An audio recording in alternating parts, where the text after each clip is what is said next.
नमस्कार, आप देख रहे हैं प्राइम टाइम। मैं हूं आपके साथ सुहेल खान। बात सबसे पहले सीएम शिवराज सिंह चौहान की।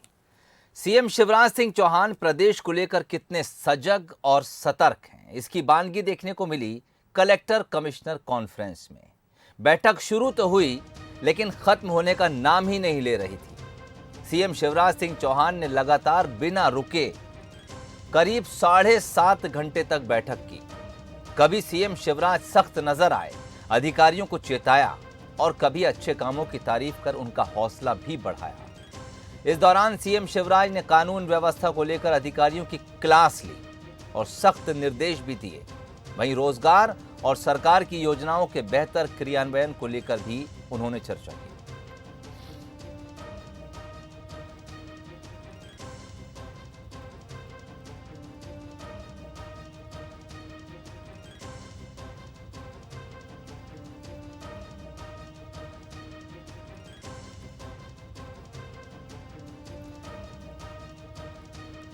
तो कभी अधिकारियों पर उन्होंने सख्ती से बात की, कभी अधिकारियों की हौसला अफजाई के लिए उनकी तारीफ करते हुए शिवराज सिंह चौहान बेहद नरम भी नजर आए।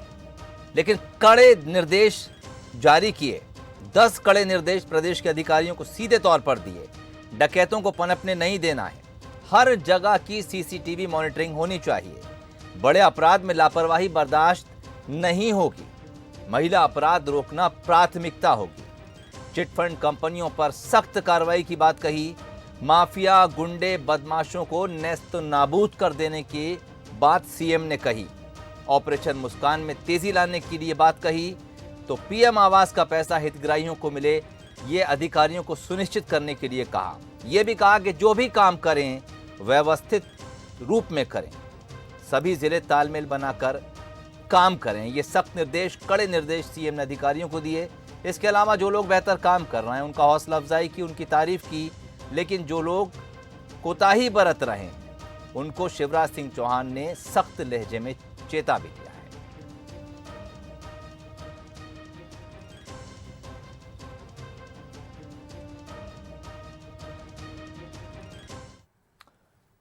है। रतलाम का सुराना गांव रातों रात मीडिया की सुर्खियों में आ गया। यहां का विवाद कुछ यूपी के कैराना की तरह रूप लेता उससे पहले ही सरकार एक्शन में आ गई और प्रशासन ने मोर्चा संभाल लिया। गांव में अब हालात सामान्य होने की बात है। हमारे संवाददाता दिलजीत सिंह मान ने सुराना पहुंचकर सच्चाई जानने की कोशिश की। देखिए ये खास रिपोर्ट। मैं स्पष्ट करना चाहता हूं कि सुराना के अंदर कोई भी इस तरह का घटनाक्रम हम घटने ही नहीं देंगे। अगर किसी ने भी वहां सांप्रदायिकता फैलाने की कोशिश की तो उसका फन कुचल देंगे। मेरी कलेक्टर से भी बात हुई, मेरी एसपी से भी बात हुई, वो मौके पर भी गए। वहां पर पुलिस चौकी खोल दी गई है, उसमें एक सब इंस्पेक्टर 10 जवान तैनात कर दिए गए हैं। जो अपराधी किस्म के लोग हैं उनका जिला बदर करने का, रासुका करने का, बाहर भेजने की वो कार्रवाई हमने तत्काल प्रचलन में कर दी है। छोटे नालियों का और अतिक्रमण का विवाद है वो इस महीने में हल हो जाएगा। रतलाम के सुराना को लेकर सरकार के एक्शन में आते ही प्रशासन ने मोर्चा संभाल लिया। जिस गांव में कभी पुलिस महीनों तक नहीं झांकती थी, एसपी और कलेक्टर की गाड़ियां दंदनाती पहुंची। अफसरों ने दोनों पक्षों को बैठाकर समझाइश तो दी ही, प्रशासन के अमले ने गांव का सांप्रदायिक सौहार्द बिगाड़ने वालों पर कड़ा एक्शन भी लिया। 3 बदमाशों पर कानूनी कार्रवाई की गई, उनके अतिक्रमण ध्वस्त कर दिए गए। पुलिस बाकी लोगों की पहचान कर जिला बदर की कार्रवाई की तैयारी कर रही है। कल से अभी तक स्थिति पूरी तरह सामान्य है, कोई दिक्कत नहीं है किसी भी पक्ष को। अच्छा, अतिक्रमण के नाम पर कुछ तोड़ा गया है? कल 3 कार्रवाइयाँ की गई हैं, उसमें 3 अतिक्रमण जो थे उनको तोड़ दिया गया है। आगे भी चिन्हित कर रहे हैं, जैसा भी होगा रिकॉर्ड के अनुसार पहले चेक किया जाएगा, उसके अनुसार कार्रवाई की जाएगी। नहीं है, जो भी किया गया है नियमानुसार किया गया है। जो भी कल उन्हीं के समक्ष, सभी के समक्ष जरीब चलाई गई है, पूरी नब्ती रिकॉर्ड के अनुसार की गई है, उसके पश्चात ही कार्रवाई की। अब आपको बताते हैं कि आखिर सुराना क्यों सुर्खियों में आया। बंसल न्यूज संवाददाता दिलजीत सिंह मान ने गांव सुराना पहुंचकर यहां के विवाद की हकीकत जानने की कोशिश की। हम यहाँ पहुंचे हैं आज रतलाम जिले के ग्राम सुराना में, जो यूपी के ग्राम कैराना के तर्ज पे रातों रात सुर्खियों में आ गया है, जहां एक समुदाय विशेष के अपने घरों के बाहर लिखे जाना है कि हम यह मकान बेच रहे हैं और हम पलायन करने वाले हैं। इसके बाद में चर्चा में आ गया है। दरअसल सुराना के रातों रात सुर्खियों में आने की वजह यहाँ की आबादी है। इस गांव में हिंदू अल्पसंख्यक और मुस्लिम बहुसंख्यक हैं। कुछ महीनों पहले दोनों समुदाय के युवाओं में मामूली बात को लेकर विवाद हो गया, लेकिन गांव के कुछ युवाओं की लड़ाई में तनाव इस कदर बढ़ा कि कई साल से साथ साथ रहते आ रहे हिंदू समुदाय के कुछ लोगों ने कहा कि हमें इस गांव में अब नहीं रहना। कुछ लोगों ने घर के बाहर मकान बेचने के पोस्टर तक लगा दिए। बस फिर क्या था, ये खबर सीधे राजधानी पहुंच गई। तब कहीं जाकर जिला प्रशासन की नींद खुली। हालांकि यहाँ के बुजुर्गवार गांव की बदनामी से आहत हैं। छोटे बच्चे हैं, उनके कारण निर्मित हुई, वह फिर भी हम कोशिश ये करेंगे कि ये गांव वापस सुराना बने। मतलब संतुष्ट हैं हम। जो गलत है, भले हमारा इधर का भी अगर हिंदू परिवार भी कोई गलत है तो कोई दिक्कत नहीं है। मतलब अगर कार्रवाई करे तो मैं तो फिर आपके चैनल के माध्यम से बोलता हूँ, लेकिन मेरे गांव की बदनामी हो रही है, ये मेरे को अच्छा नहीं लग रहा है। मैं कोशिश करूँगा इस मामले में भी सभी लोगों को समझाने की। हर साल हम हिंदू मुस्लिम एकता उर्स कमेटी के नाम से यहाँ पे भाईचारा कायम रहे, इसी मकसद से हम यहाँ पर उर्स कई सालों से करवा रहे हैं। अभी वर्तमान में पिछले सालों से न जाने क्या है, यह राजनीतिक षड्यंत्र है।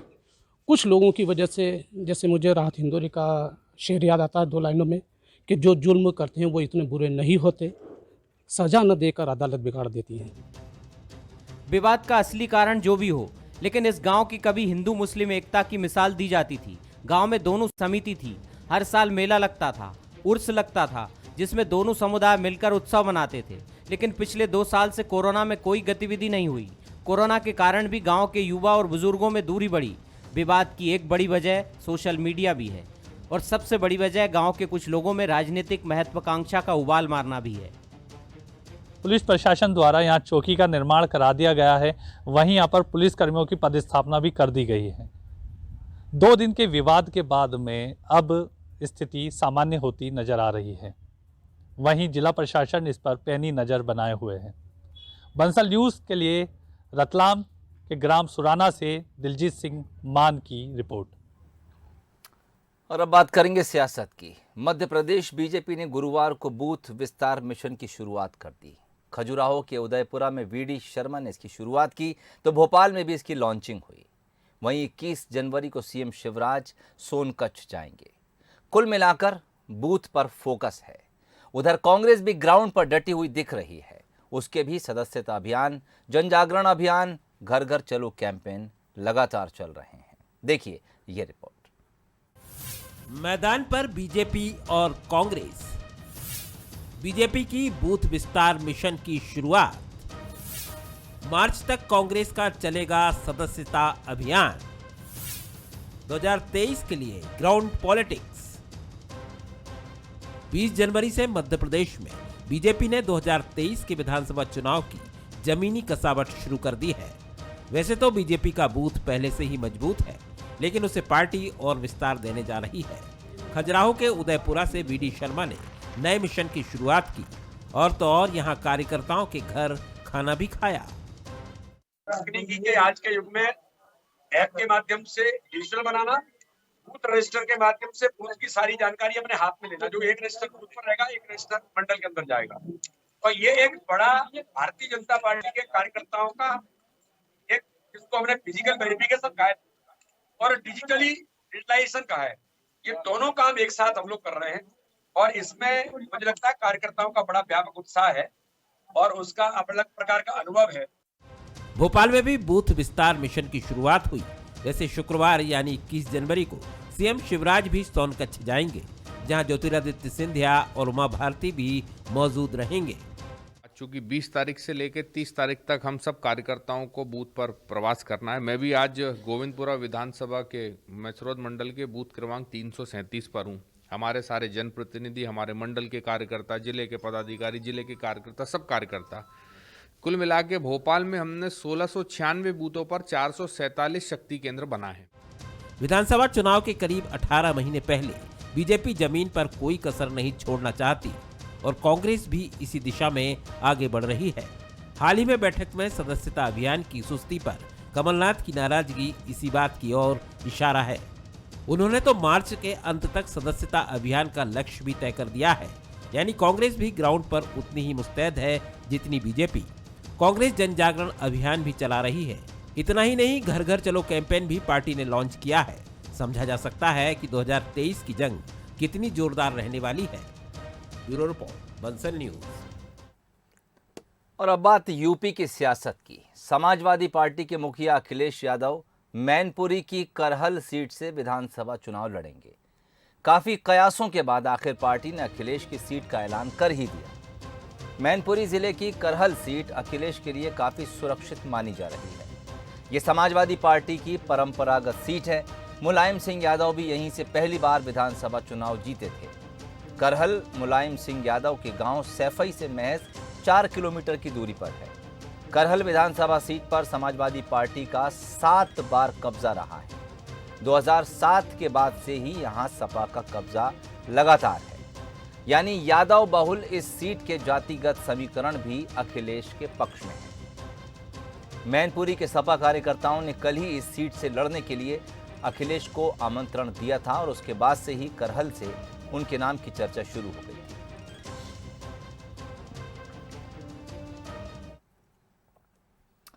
यूपी में बीजेपी और समाजवादी पार्टी के बीच शह और मात का खेल जारी है। बुधवार को ही मुलायम सिंह यादव की बहू अपर्णा यादव बीजेपी में शामिल हुई थीं और आज उनके साढ़ू प्रमोद गुप्ता भी बीजेपी में शामिल हो गए। बीजेपी में आते ही उन्होंने अखिलेश यादव पर बड़ा आरोप लगाया। उन्होंने कहा कि अखिलेश यादव ने मुलायम सिंह यादव को बंदी बनाया हुआ है और उनकी मर्जी के बिना कोई भी मुलायम सिंह यादव से मुलाकात नहीं कर पाता। दरअसल प्रमोद गुप्ता मुलायम सिंह की दूसरी पत्नी साधना गुप्ता के रिश्तेदार हैं। 2007 में प्रमोद कुमार गुप्ता समाजवादी पार्टी से विधूना विधानसभा से विधायक चुने गए थे। विधूना के मौजूदा विधायक विनय शाक्य ने पिछले दिनों सपा का दामन थाम लिया, जिस पर प्रमोद गुप्ता ने सवाल उठाए थे। प्रमोद गुप्ता मुलायम सिंह यादव के साथ साथ शिवपाल यादव के भी बेहद करीबी माने जाते हैं। नेताजी को कैद कर रखा है अखिलेश जी ने। वो विक्रमादित्य मार्ग से निकल नहीं पा रहे हैं, किसी से मिलने नहीं दिया जा रहा है। जो भी मिलने जाता है कि नेताजी सो रहे हैं, तो आज उनकी पोजीशन बहुत ही खराब है और ये सब घड़ियालू आंसू बहा रहे हैं। अखिलेश जी उनको कार्यालय में ले जाते हैं और अपने साथ ही ले जाते हैं। 22 तारीख को जन्मदिन पर किस तरह उनका माइक छीन लिया गया, उनको बोलने नहीं दिया गया कायदे से, तो यही सारी हरकतें चल रही हैं। यूपी चुनाव में कांग्रेस ने समाजवादी पार्टी को बड़ा झटका दिया है। कांग्रेस की पोस्टर गर्ल बनी प्रियंका मौर्य ने भी बीजेपी का दामन थाम लिया है। प्रियंका मौर्य कांग्रेस की मुहिम लड़की हूं लड़ सकती हूं की पोस्टर गर्ल है। प्रियंका विधानसभा का टिकट न मिलने से पार्टी से नाराज चल रही थीं। उन्होंने आरोप लगाया था कि प्रियंका गांधी के सचिव ने टिकट के लिए उनसे पैसे मांगे थे। टिकट न मिलने से कांग्रेस से उनकी नाराजगी पहले ही सामने आ गई थी, जिसके बाद इस बात के कयास भी लगाए जाने लगे थे कि वो भाजपा में शामिल हो सकती हैं। आखिरकार प्रियंका मौर्य ने बीजेपी की सदस्यता ले ही ली। मेरी कोई टिकट की बात नहीं हुई है। मैं इस उपदेश से मैंने राजनीति में कदम नहीं रखा था। मैंने बताया आपको कि मेरा उपदेश है समाज की सेवा करना, लेकिन कांग्रेस में मैं लगी हुई थी। मुझे वहाँ निर्देश दिया गया था कि आप मेहनत करिए और आपको उसका फल मिलेगा। एक स्लोगन दिया गया था कि लड़की हूँ लड़ सकती हूँ, लेकिन आज ये डॉक्टर प्रियंका मौर्य कहेगी कि लड़की है, लड़ने का हुनर रखती है, मेहनत भी किया, रिजल्ट्स भी टॉप पे आए, लेकिन मुझे लड़ने का मौका नहीं दिया गया। Thank you. यूपी में अकेले दम पर चुनाव लड़ने का ऐलान कर चुके भीम आर्मी चीफ चंद्रशेखर आजाद रावण ने अब योगी आदित्यनाथ को चुनौती दी है। चंद्रशेखर की आजाद पार्टी सभी 403 सीटों पर चुनाव में उतर रही है। चंद्रशेखर ने कहा कि वो आदित्यनाथ के खिलाफ गोरखपुर की सदर सीट से चुनाव लड़ेंगे, क्योंकि योगी को रोकने के लिए लड़ना होगा और सीधी लड़ाई भी उन्हीं से होगी। आपको बता दें कि चंद्रशेखर आजाद पहले समाजवादी पार्टी के साथ गठबंधन कर चुनाव में उतरना चाहते थे, लेकिन सीटों पर बात नहीं बनी। इस पर उन्होंने कहा था कि अखिलेश ने उन्हें धोखा दिया है। हालांकि उन्होंने ये भी कहा था कि वो बंद कमरे की बात बाहर लाना नहीं चाहते थे और उसके बाद अब 403 सीटों पर उनकी पार्टी अकेले चुनाव लड़ने का फैसला कर चुकी है।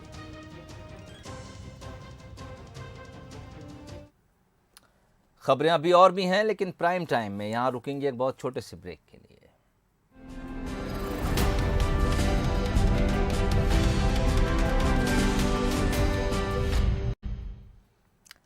ब्रेक के बाद आपका स्वागत है। राजनीति में सामाजिक गतिविधियों के जरिए वोट बैंक बढ़ाने की कोशिशें तो आपने कई बार देखी हैं, लेकिन खेल गतिविधियों के जरिए लोगों को जोड़ने की पहल अब बीजेपी करने जा रही है। इसके लिए बीजेपी ने राष्ट्रीय स्तर पर सभी सांसदों को सांसद खेल महोत्सव कराने के निर्देश दिए हैं और छत्तीसगढ़ में इसे लेकर तैयारी भी शुरू कर दी गई है। बीजेपी खेल को बढ़ावा देने और युवाओं को साधने नए कार्यक्रम के जरिए लोगों के बीच जाने वाली है। ये कार्यक्रम सांसद खेल महोत्सव होगा, जिसमें हर सांसद के लोकसभा क्षेत्र में खेल प्रतियोगिता का आयोजन किया जाएगा। इसके जरिए बड़ी संख्या में युवा को जोड़े जाने की तैयारी है। छत्तीसगढ़ में बीजेपी के 11 में से 9 सांसद हैं। जहां सांसद नहीं हैं, वहां अलग से संयोजक बनाकर इन कार्यक्रम को कराए जाने की तैयारी है। कोरबा में सरोज पांडे और बस्तर में रामविचार नेताम को संयोजक बनाया गया है। खिलाड़ियों को मोटिवेट करना, उनको खेल के प्रति जागृति लाना और देश के अंदर में जिस प्रकार से मेडल जीत रहे हम लोग, तो आने वाले समय के अंदर में देश तैयार हो मानसिक रूप से खेल के प्रति, यही उसके पीछे उद्देश्य है। बीजेपी के इस फॉर्मूले को कांग्रेस बेअसर बता रही है। कांग्रेस की माने तो बीजेपी के इस खेल महोत्सव से उस पर कोई असर नहीं पड़ेगा। कांग्रेस खेल महोत्सव को बीजेपी सांसदों को सक्रिय रखने का जरिया बता रही है। भाई सांसदों के पास कोई काम नहीं है तो कुछ तो करने दो, इसी को कराने दो। पिछले 2 लोकसभा चुनाव से युवा बीजेपी के कोर वोटर बनकर उभरे हैं। ऐसे में इन वोटरों को बांधे रखने के लिए बीजेपी पूरी कोशिश कर रही है। इसलिए खेलने वाले और खेल के प्रति रुचि रखने वाले दोनों वर्गों के बीच ये आयोजन सिर्फ गेम ही नहीं, बल्कि एक बड़ा पॉलिटिकल गेम माना जा रहा है। मोहन तिवारी, बंसल न्यूज, रायपुर। और अब रुख ग्वालियर की तरफ, जहां शहर की खराब सड़कों की किस्मत जल्द चमकने वाली है। शहर की करीब 22 अहम सड़कों को बनाने के लिए प्रस्ताव शासन को भेज दिया गया है। इस प्रस्ताव में शासन से नगर निगम में 37 करोड़ से ज्यादा की राशि की मांग की गई है। इस राशि से 36 किलोमीटर से ज्यादा लंबी डामर की सड़क बनाई जाएगी।